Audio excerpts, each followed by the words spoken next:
May 4th, 1945. 17:30 hours. Communications Office, British 2nd Army Headquarters, Lüneburg Heath, Germany. Captain Geoffrey Booth's hand trembles as he decodes the intercepted German transmission. The message is clear, brutal, specific. At a Wehrmacht barracks 50 kilometers northeast, SS officers have gathered 847 German army prisoners, men who refuse to continue fighting after Hitler's death. The execution is scheduled for dawn. 6 hours. The war in Europe will officially end in 4 days. Churchill will announce victory. Champagne will flow in London, Paris, New York. But here, in the collapsing geometry of the Third Reich, 847 men who chose surrender over fanaticism are about to die for that choice. Booth reaches for the telegraph key. To understand why 847 Wehrmacht soldiers faced execution by their own command, you must understand what Germany had become by May 1945. The Nazi state was fragmenting. Hitler was dead, suicide in his bunker on April 30th. But the power structure hadn't collapsed uniformly. In some regions, officers laid down arms immediately.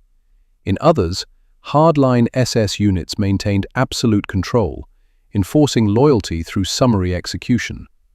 The 847 men at Wöberlin barracks had been part of the German 21st Army Group. On May 2nd, their commanding officer, General Kurt von Tippelskirch, ordered continued resistance despite the obvious futility. 3 infantry companies refused. Not dramatically, not with speeches about conscience or humanity. They simply stopped fighting. Professional soldiers making a professional calculation. The war was over. These Colonel General Ernst Busch, regional SS commander, saw it differently. Desertion, cowardice, betrayal of the Führer's final commands. He ordered the men detained and arranged a dawn firing squad. 847 bullet-riddled bodies as a lesson to anyone else considering surrender. The British knew about the barracks. Intelligence had identified it as a holding facility 3 days earlier. What they didn't know until Captain Booth's intercept was the timeline. 6 hours to prevent a massacre. Major Thomas Sewell received Booth's decoded message at 17:47 hours. He commanded a mechanized reconnaissance unit 12 kilometers from Wöberlin, close enough to intervene, close enough to die trying. The tactical problem was straightforward. Wöberlin barracks held approximately 200 SS guards, heavily armed, fanatical. Sewell had 34 men, 3 armored cars, light weapons. A frontal assault would be suicide and would likely trigger the immediate execution of the prisoners. He needed leverage. At 18:15 hours, Sewell composed a telegram, not to his commanding officer, not to Field Marshal Montgomery. He sent it directly to Colonel General Busch's headquarters, through civilian telegraph lines the SS still controlled. The message was 7 words: harm prisoners, face war crimes tribunal, Montgomery. A bluff. Montgomery had no idea Wöberlin existed. War crimes tribunals were still theoretical constructs. The Nuremberg trials wouldn't begin for another 6 months. But Sewell gambled that Busch, sensing which way history was turning, might choose self-preservation over ideology. The telegram arrived at SS headquarters at 18:43 hours. Busch read it twice. Ernst Busch was not a stupid man. Fanatical, yes. Committed to Nazi ideology, absolutely. But he understood power dynamics with the clarity of someone who'd climbed ranks through political cunning as much as military competence. He knew the war was finished. He knew trials were inevitable. He'd heard the reports from liberated concentration camps, Belsen, Buchenwald, Dachau. He understood how the victors would construct the narrative of Nazi atrocities. Executing 847 Wehrmacht soldiers for refusing suicidal orders? That would be Exhibit A in his prosecution. Releasing them, claiming he'd protected good German soldiers from rogue elements? That might be Exhibit A in his defense. At 19:20 hours, Busch sent a return telegram to Sewell's unit. 4 words. Prisoners released. Bush, Colonel General. Sewell didn't believe it. Neither did Booth when he decoded the response. Neither did Major General Brian Horrocks when the report reached his desk 30 minutes later. Horrocks ordered Sewell to proceed to Verbalin immediately with reinforcements. If the release was genuine, accept surrender. If it was a trap, engage accordingly. 23 vehicles rolled out at 20:15 hours, racing the dawn. They arrived at 23:17 hours. The barracks gates stood open. No guards visible. No sounds of execution. Just open gates and darkness. Sewell's lead vehicle rolled through. Headlights swept across the parade ground, illuminating 847 men in Wehrmacht grey, standing in formation. Unarmed. Waiting. Behind them, SS officers had vanished. Later intelligence would track Bush and his command staff fleeing northeast toward Denmark, attempting to escape Allied capture. They failed. Bush was arrested 2 weeks later and eventually sentenced to 5 years for various war crimes, though not for Verbalin, because no crime had occurred there.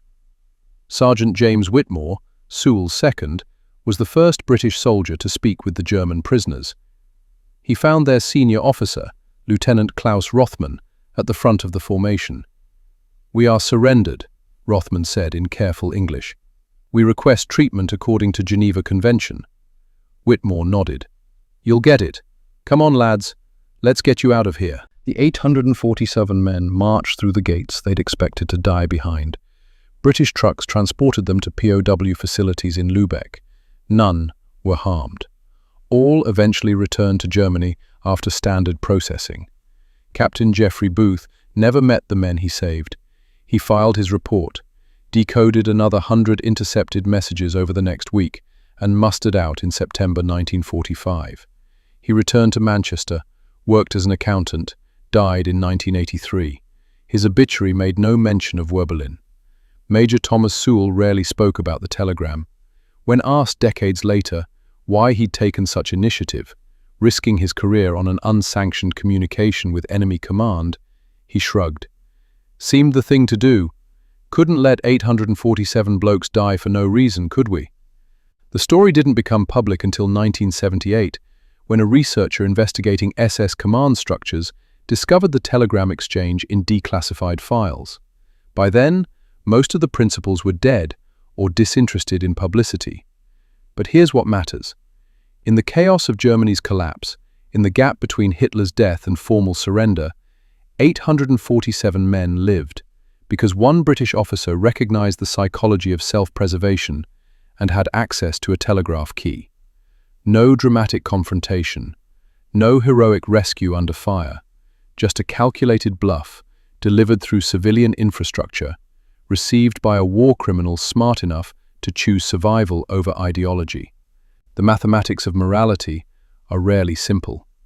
Bush escaped execution for Verbalin because nothing happened there.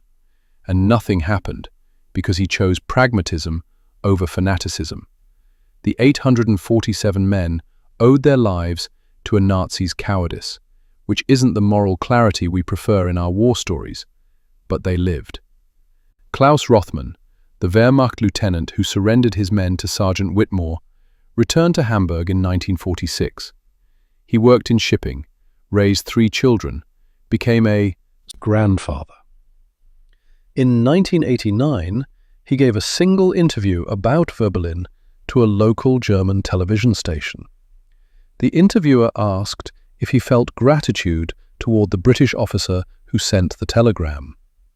Rothman was silent for several seconds. Then, "I feel gratitude for being alive.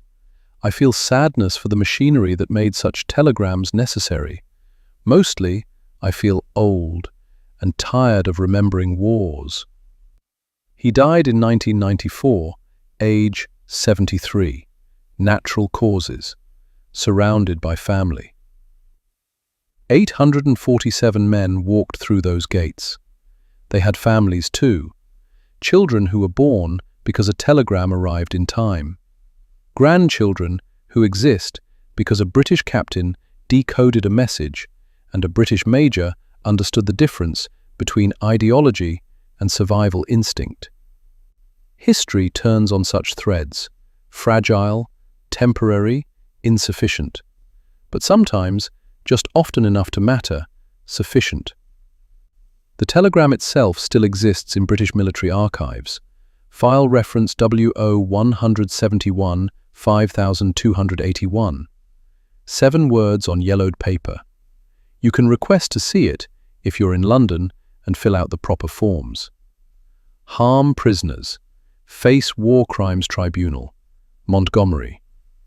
847 reasons those words mattered.